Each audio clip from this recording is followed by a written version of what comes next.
अस्सलाम वालेकुम जी। सबसे पहले तो आप सब दोस्तों का शुक्रिया कि आपने मुझे अपनी इस खूबसूरत महफ़िल में इनवाइट किया। स्पेशली जब्बार साहब हैं, हसन भाई हैं।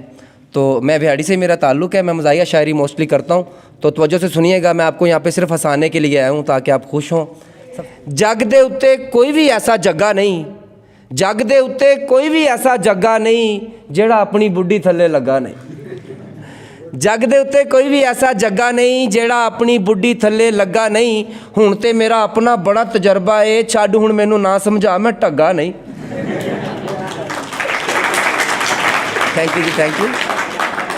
हुण ते मेरा अपना बड़ा तजर्बा है, छड्ड हुण मैनू ना समझा मैं ढग्गा नहीं। भांडे ते मैं टैमो टैमी धो लैना, भांडे ते मैं टैमो टैमी धो लैना। बुढ़ी नूं एक धोन भी देंदा मग्गा नहीं।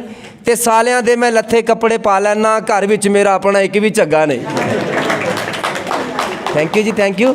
सालियां दे मैं लत्थे कपड़े पा लैना, घर विच मेरा अपना एक भी झग्गा नहीं। ते बुढ़ी जो कम आखे भज भज करना वा, बेबे कहने कदे भी यारो लगा नहीं।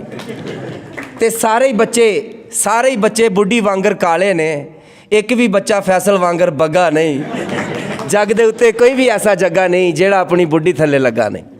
और एक नज़म है कि जैसे हर शहर की कोई ना कोई मशहूर सौगात होती है, कोई खाने के वाले थे या जैसे भी, तो हमारे बिहाड़ी शहर की ना एक मज़ाहिया सौगात, खाने वाली तो नहीं है लेकिन आपको मैं सुनाता हूँ।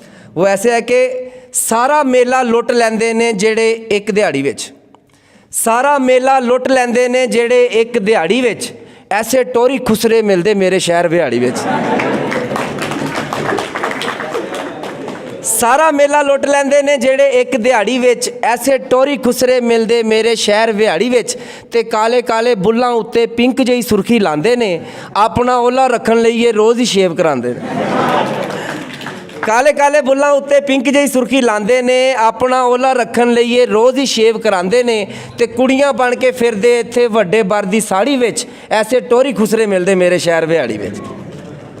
और एक शेर है कि सर, नाल अदावां लुट लैंदे ने इंज मनमोहने हुंदे ने, नाल अदावां लुट लैंदे ने इंज मनमोहने हुंदे ने, कुछ खुसरे ते सच्ची मुच्ची बड़ी सोहणे हुंदे ने।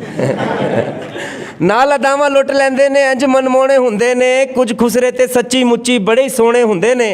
ते फैसल वर्गे लुट्टे जांदे सज्जनों इक्को ताड़ी विच, ऐसे टोरी खुसरे मिलदे मेरे शहर बिहाड़ी विच। थैंक यू जी, थैंक यू। और आखिर में एक नज़म है सर जी जिसका उन्वान है टुट्टा भज्जा माही। ये मेरा एक माही है, वो गुम हो गया है। मैं उसकी आपको निशानियाँ बताऊंगा, आपको जहाँ पे मिले फिर मैं बताऊंगा क्या करना है उसका। टुट्टा भज्जा माही सर, मेरा माही रंग दा काला है, ये उसकी निशानियाँ हैं। मेरा माही रंग दा काला है, ओदा मूँह नहीं वेखण वाला है, ओदी शक्ल तो एवें लगदा है